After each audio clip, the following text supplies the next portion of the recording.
The millionaire saw his father crying in the maid's arms. Then she revealed a shocking secret. "Stay away from him, you filthy cockroach."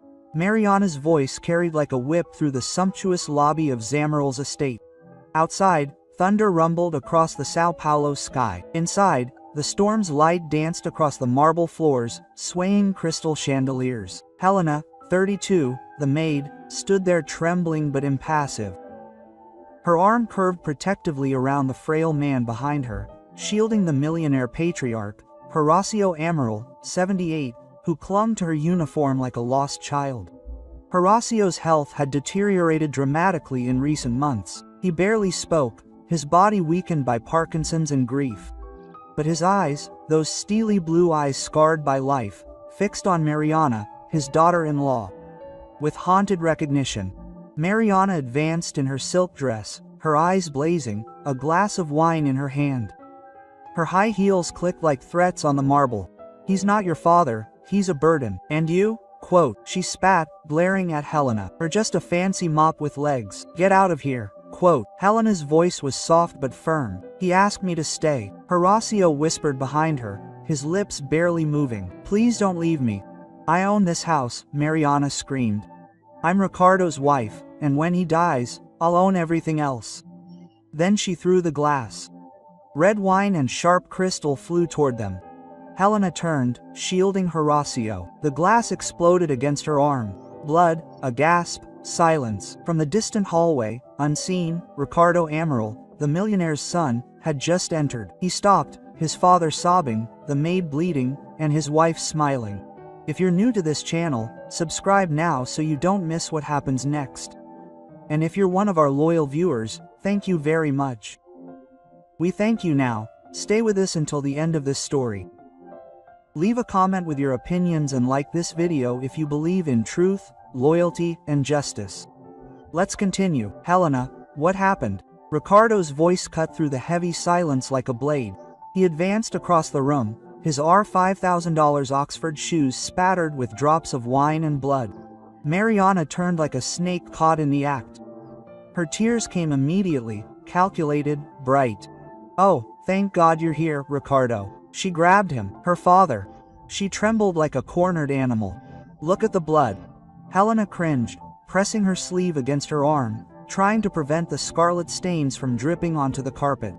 "That's not true," she whispered, her voice trembling. She threw the glass. "I protected him." "She's lying." Quote, Mariana screeched. "She's always been manipulative, circling him like a vulture. You gave her too much freedom." Quote, Ricardo clenched his jaw. "Father." He crouched beside the old man, gently lifting his hand. Horacio's fingers trembled as they pointed at Helena. "She saved me," but his voice was weak, so weak that Ricardo barely heard it. Mariana seized the moment. He's confused. He doesn't know what he's saying. Ricardo's gaze alternated between his father, his wife, and the bleeding maid. He didn't know what to believe.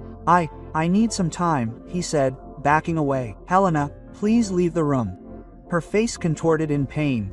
"I didn't do anything wrong," she whispered before turning, hugging her arm, and disappearing down the long hallway. Ricardo watched her leave, but something in his father's eyes continued to haunt him. That night, the Zamaral estate seemed colder than the storm outside. The marble corridors, once symbols of legacy and power, whispered the gossip of servants. Helena's name passed between them like a curse. Some were skeptical, others too afraid to speak. "She got mixed up with Mrs. Amaral," a butler muttered. "She's crossed the line," whispered another. Helena sat alone in the staff quarters, her forearm bandaged, her spirits crumbling. Her cell phone vibrated with messages from her sister in Salvador, begging for news about her mother's cancer treatment. But she had nothing more to say. Her job, her income, hung by a thread. At the same moment, upstairs in the master suite, Mariana snuggled into Ricardo's side. Her tears had dried. Her voice was honeyed again. "She needs to go," she murmured. "We can't have staff making threats in our house." Ricardo said nothing, but his mind kept returning to the moment. Horacio's trembling fingers pointing at Helena. The next morning, Ricardo called Helena to his office. She entered slowly, stiff with sleep and fear. "Helena," Ricardo said, avoiding her eyes. "You've crossed the line. I don't know exactly what happened, but there's a lot of confusion, a lot of risk." Quote, please, her voice cracked. Mr. Horacio, I would never hurt him. Ricardo raised his hand. Enough, you're dismissed. Effective immediately. Quote, her world collapsed. She nodded slightly and whispered, say goodbye to him for me. Then she turned and left, shoulders straight, but broken inside. As the front door closed behind her, Horacio called from upstairs. Helena, but there was no answer, only the silent echo of a still buried truth. The sun had barely risen when Ricardo found himself unable to sleep. He was alone in the mansion's security room, bathed in the cold blue glow of surveillance monitors. Images flickered from the hallway cameras, silent, relentless. He rewinded to the previous day. There was the wine glass, the throw, the impact. He froze the frame, Mariana's arm in full motion, Helena's body protecting Horacio, blood already staining the fabric. Rewind, play again, and again. Ricardo's face drained of color. He leaned against the edge of the console, his hands shaking. She had told the truth. Mariana had lied. His father, had almost been hit by a glass object, and Helena had taken the blow for him. And he had banished her, thrown her away like trash. His shame burned brighter than any storm. Down the hall, Horacio sat by the window, wrapped in a blanket, silent. When Ricardo entered the room, the old man turned slowly. I saw the pictures, Ricardo said. His voice choked with guilt. She shielded him. I was wrong. Horacio's lips parted, and tears filled his opaque eyes. I begged you to see her, he whispered. I begged? I know, Ricardo said, kneeling beside him. I see her now, but I need to fix this. I need to do the right thing. Quote, Horacio's voice broke. Then go find her before it's too late. Later that night, Ricardo's Black Maze rate stopped at a modest restaurant in a poor neighborhood of Sao Paulo. And there she was, Helena, sitting alone in a booth near the window, her arms still bandaged, her face turned to the rain. Ricardo's shadow fell across her table. She looked up in shock. Helena, he whispered. Her hands tightened on the mug. I don't work for you anymore, Senor Amaral. Ricardo glided into the booth. Then let me speak to you. Not as your boss, but as a man who failed you.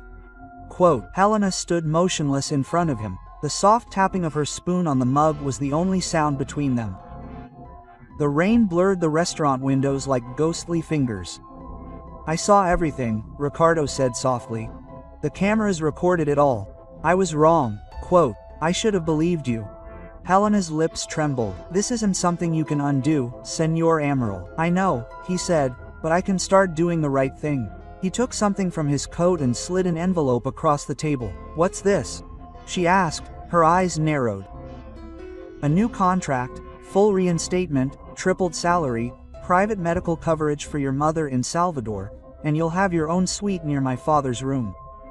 Helena blinked hard, her shoulders stiffening. Why now? Out of guilt? Quote, no, Ricardo said firmly, because my father trusts you, and because I finally understand why. She hesitated. You don't know everything. He tilted his head. Then tell me. Her eyes clouded over. There are things about your father, about your family, that you don't know. Ricardo leaned forward. What do you mean? I can't tell you. Not here. Not yet, Ricardo. Quote, she shook her head. Let me go back. Let me take care of him, but not just as a maid, as someone who has protected a secret for almost 3 decades. Quote, Ricardo studied her, something stirring deep in his chest. This isn't just about the glass of wine, is it? Helena's voice trailed off. No, not even close. She stood slowly, the contract in her hand. I'll be back, but you're not ready to hear the rest yet. As she turned to leave the restaurant, Ricardo whispered, will I ever be? Helena paused long enough to answer, without looking back. You will be when the truth is ready.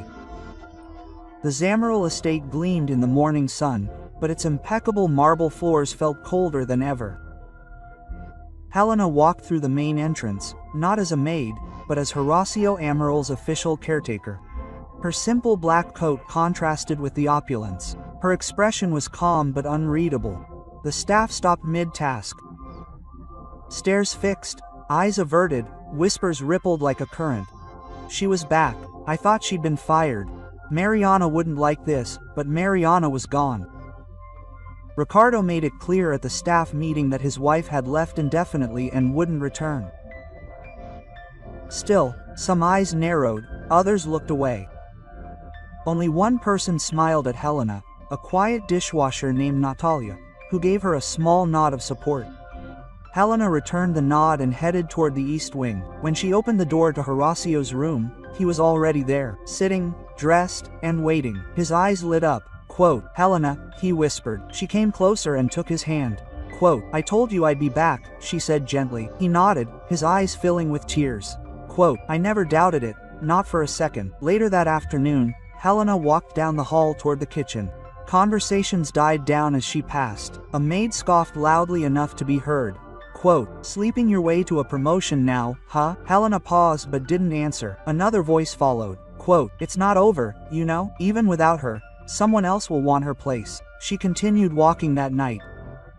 As she helped Horacio to bed, he looked at her and said, "You'll need thicker skin than you ever imagined. They'll come after you." "I've survived worse," she replied. "And carried worse too?" he said, looking directly into her eyes. "Don't carry this forever." Quote, but Helena said nothing, because the worst burden was still buried inside her. A secret that would either save or destroy the man she was learning to trust. 3 days after Helena's return, Zamaral's house was slowly adjusting, but the silence beneath the marble echoed louder than ever. Ricardo kept his distance, watching Helena from afar. She moved like someone carrying more than trays and medicines, like someone with a history hidden in her silence. In the city, whispers began to leak from Mariana's social circles. Her abrupt disappearance raised questions. At a charity event in a garden in the south zone of Sao Paulo, a real estate agent murmured to a gossip columnist. He'd latched onto something, I don't know what, but it was serious. At noon the next day, Ricardo's lawyer slid a yellow folder across his desk. Bank statements, property transfers, a trust fund withdrawal made without authorization. Mariana had forged Horacio's signature. Ricardo stared. The documents, anger boiling beneath her calm surface. "She was stealing from my father." The lawyer nodded, and laundering the money through a private account in the barracks, Ricardo stood abruptly. "Call the estate's lawyer. I want the will updated today, and I want Mariana barred from any future legal access." Quote, meanwhile, back at the mansion, Horacio's condition worsened. Helena noticed the change immediately, his pulse weakening, his hands clammy. By late evening, he was struggling to breathe. Ricardo rushed in and found Helena crouched beside the bed, adjusting an oxygen mask. "What happened?" Helena's voice was steady. "His heart is tired." Horacio reached out. His voice was a murmur. "Helena, if I can't do it, tell him." She paused. "No, sir, not yet. Not like this." Quote, Ricardo stepped closer. "Tell me what?" Horacio's hand fell unconscious now. The monitors beeped. Helena looked up, her eyes moist. "More," she whispered. "Much more. But if I tell you now, it won't just change your life." She paused, trembling. "It will destroy everything you believe about yourself." Horacio remained unconscious until the next day. The monitors hummed quietly.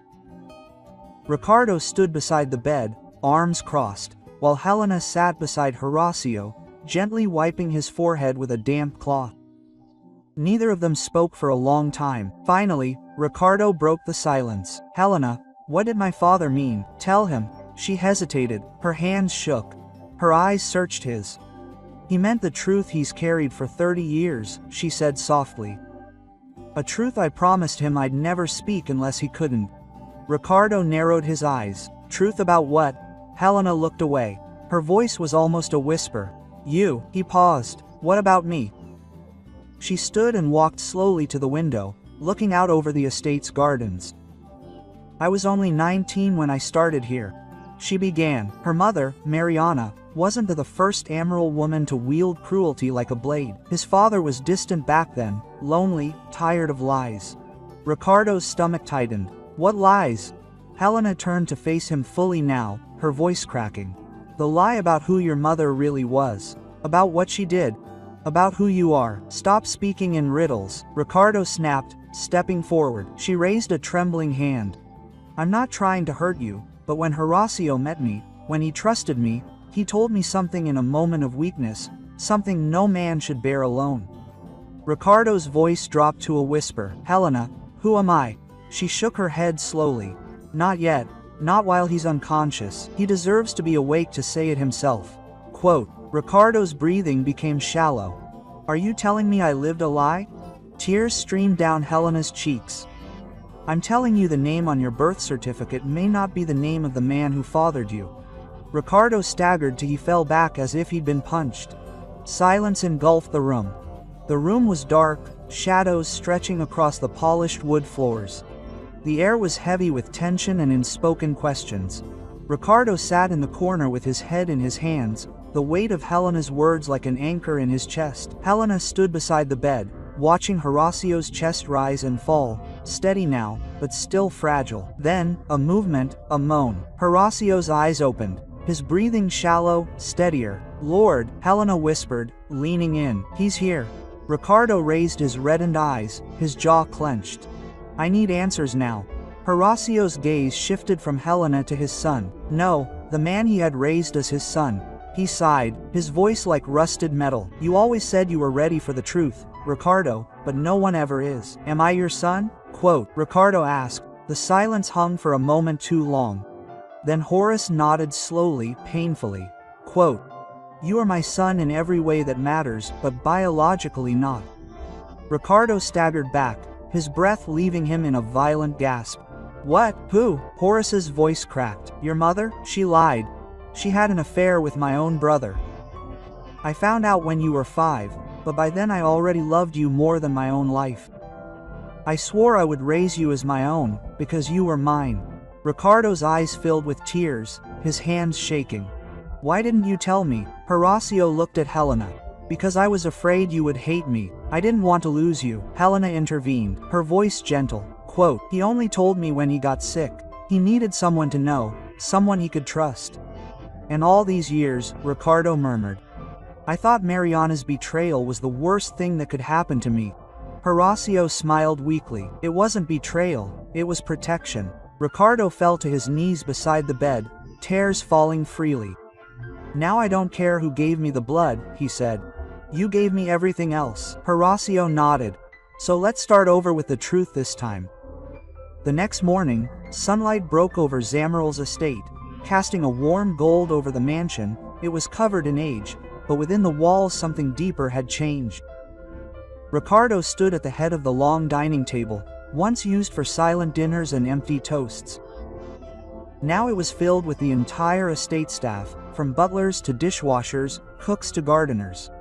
All eyes were on him, and beside him sat Helena. Horacio sat in a wheelchair near the fireplace, a blanket draped over his lap, his dignity restored in the light of truth. Ricardo's voice was steady. Quote, Many of you have heard whispers. Many of you have seen injustice. Today those whispers end.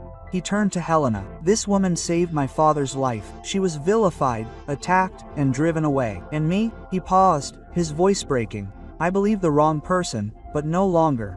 He faced the staff again. Helena Brooks is no longer an employee. She is family. Grades rippled through the room. Ricardo continued. Quote, I have reviewed the estate documents. If anything happens to me, Helena must oversee my father's care, the moral integrity of this property, and the expansion of the Carter Foundation.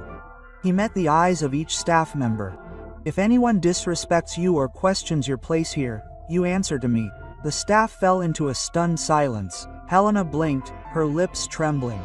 Later, in Horacio's room, she was standing by the window when Ricardo entered. He handed her a sealed envelope. What is this? She asked. My father added your name to the future foundation board. You helped carry on his legacy when we didn't deserve you. Quote, she opened it, and inside was a check for $2 million. Tears filled her eyes.